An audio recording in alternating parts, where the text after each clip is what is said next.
You're lying in bed. The room is completely pitch black.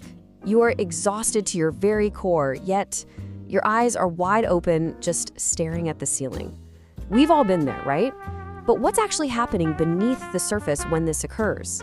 Well, the answer lies in a hidden biological battle. Imagine it's 10:30 p.m. Let's call our guy James. He's 30 years old and he's got this massive presentation at work tomorrow morning. He does everything right, turns off the lights, closes his eyes, pulls up the heavy blanket. The room is dead silent. His body feels like lead, totally drained from the day's physical demands. But his brain? His brain has entirely other plans. Instead of winding down, it is buzzing with this electric, unyielding energy. To figure out why James is suddenly wide awake when he should absolutely be passing out, we've got to rewind the clock a bit. The 10:30 p.m. master clock. To fully understand James's insomnia, we really need to know what normally happens when a person falls asleep. Sleep isn't just an on and off switch. You don't just power down like a laptop. It is far more like a grand symphony orchestra. Every single section of the brain has to start playing its specific part in perfect harmony, and this whole complex process actually kicks off hours before your head ever even touches the pillow. Deep inside James's brain, and yours too, actually, sits this tiny, ancient cluster of about 20,000 nerve cells. It's known as the suprachiasmatic nucleus. You can basically think of this remarkable little cluster as your body's ultimate master clock. From an evolutionary standpoint, this clock has been keeping our ancestors alive for millennia by constantly asking the environment one fundamental question: is it day or is it night? When sunlight enters your eyes, that information goes straight to this clock, keeping you alert. But when darkness finally rolls around, this master clock completely flips your body's entire physiological strategy.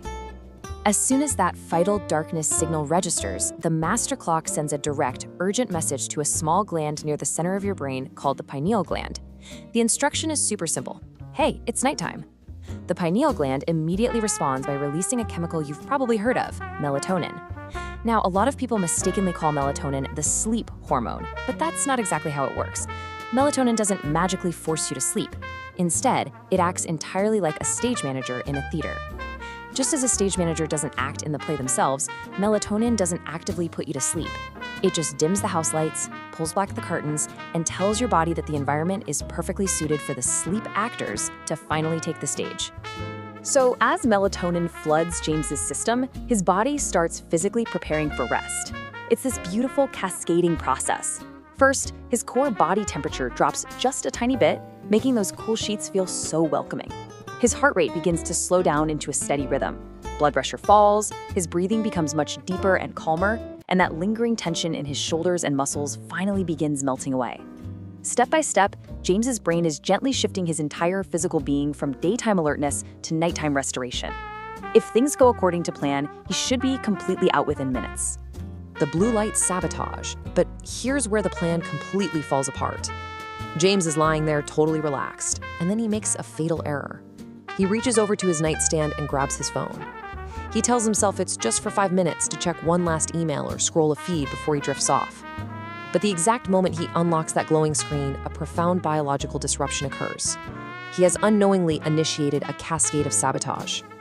That bright blue-white light from the screen hits his eyes, and his retina immediately fires a brand new, urgent message straight back to that ancient master clock. The message? Wait, it isn't dark anymore. You have to remember, for millions of years of human evolution, the absolute only source of bright blue light was the morning sun. James's ancient master clock has no idea what a smartphone is. It just assumes a new day has officially dawned. Consequently, the brain completely halts the release of melatonin. Without even realizing it, just by looking at that screen for 5 little minutes, James has literally pushed his biological bedtime hours away. The chemical battleground.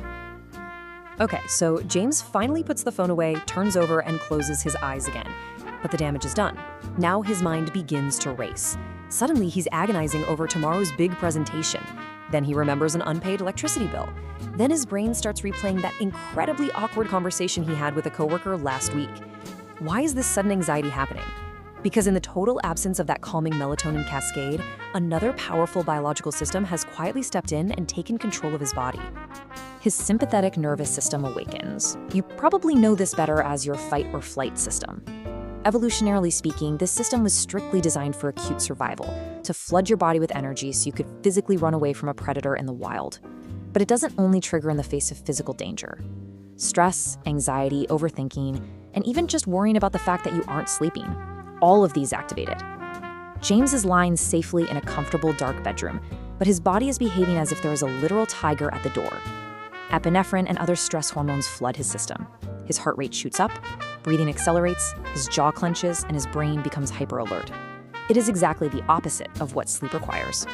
Trying to fall asleep right now would be like trying to park a speeding car on the highway. And this brings us to a massive internal conflict as another crucial hormone joins the story: cortisol. Normally, cortisol levels peak in the morning to help wake you up, and at night they should be barely detectable. But chronic stress, or those racing thoughts about tomorrow's presentation, keep cortisol highly elevated right into the evening. James's brain is now receiving severely mixed signals. On one side, residual melatonin is weakly whispering, "Sleep, the environment is suitable." But on the flip side, cortisol is screaming, "Stay awake, there is a threat nearby." And so the agonizing timeline begins. Midnight passes, then 1 a.m. James starts doing that awful sleep math, calculating exactly how much sleep he can still get if he manages to fall asleep right this very second. If I sleep now, I can still get 5 hours, he thinks. Then 2 a.m. hits, and a deep, visceral panic sets in. The really cruel irony of insomnia is that the harder James tries to force himself to sleep, the more stressed he gets and the more alert his body becomes. Because of these warring chemicals, his comfortable bed morphs from a place of sanctuary and rest into a literal prison of frustration. What happens without sleep? Eventually, the sun actually does come up, and morning arrives. James has only managed to scrape together about 3 hours of broken, highly interrupted rest. And almost immediately upon waking, his brain registers this severe physiological deficit. The consequences of losing that biological battle from the night before start manifesting in very real, very noticeable ways as he drags himself out of bed and heads into the office.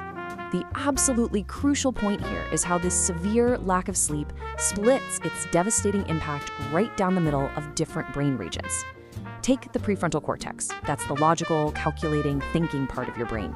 Without sleep, its efficiency absolutely plummets. Concentration declines, memory suffers, and decision-making becomes incredibly poor. For James, this means he completely blanks on crucial talking points during his big morning presentation. But meanwhile, his amygdala, the raw, emotional center of the brain, becomes highly reactive.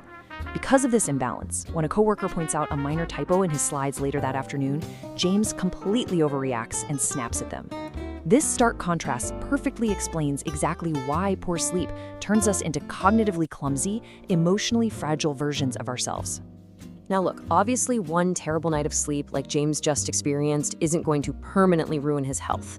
But when this becomes a relentless pattern, when chronic insomnia sets in, the body truly pays the price over time.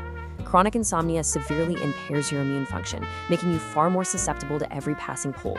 It elevates resting blood pressure by keeping that fight or flight system constantly engaged. It even creates difficulty regulating blood sugar because a sleep-deprived body actually becomes less responsive to insulin, mimicking pre-diabetic states. It is a vital, undeniable reminder that sleep isn't just wasted time where nothing happens. In fact, sleep is absolutely essential maintenance time. While you are sleeping, your brain is astonishingly busy working the night shift. This is when newly formed memories are actively strengthened and consolidated. But even more incredibly, during deep sleep, the cells in your brain actually shrink slightly. This allows your glymphatic system, which is essentially the brain's plumbing network, to flush cerebrospinal fluid right through the tissue. It literally washes away toxic waste products and neurotoxins that have built up over the course of the day. Hormones are regulated, bodily tissues are repaired, and immune cells reorganize themselves to fight infection. The brain is quite literally power washing and rebuilding itself. When insomnia takes over, it completely prevents this astonishing biological cleanup. The true story of insomnia. Which brings us to the reality of how we actually treat this exhausting condition. Often, our absolute first instinct is to reach for a quick fix, right? A pill to just simply knock ourselves out.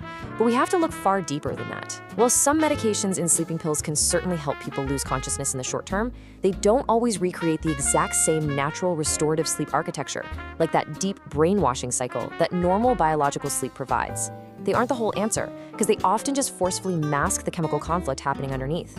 When someone who is completely exhausted, like James, finally goes to a clinic and desperately tells a nurse, "I hasn't slept for days," the nurse isn't just mindlessly handing over a prescription pad. They're actually running through a comprehensive checklist, acting almost like a medical detective. They're asking, is this caused by overwhelming work stress, hidden depression? Is there underlying physical pain? Are there strange medication side effects, sleep apnea?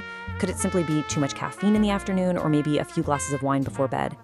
They ask these probing questions because insomnia is almost always a glaring symptom to be actively decoded rather than a standalone disease to just be suppressed. And that leaves us with the much bigger picture. Insomnia isn't simply a failure to sleep or a brain that is just randomly broken and too awake. It is an incredibly fierce battle between two powerful evolutionary systems.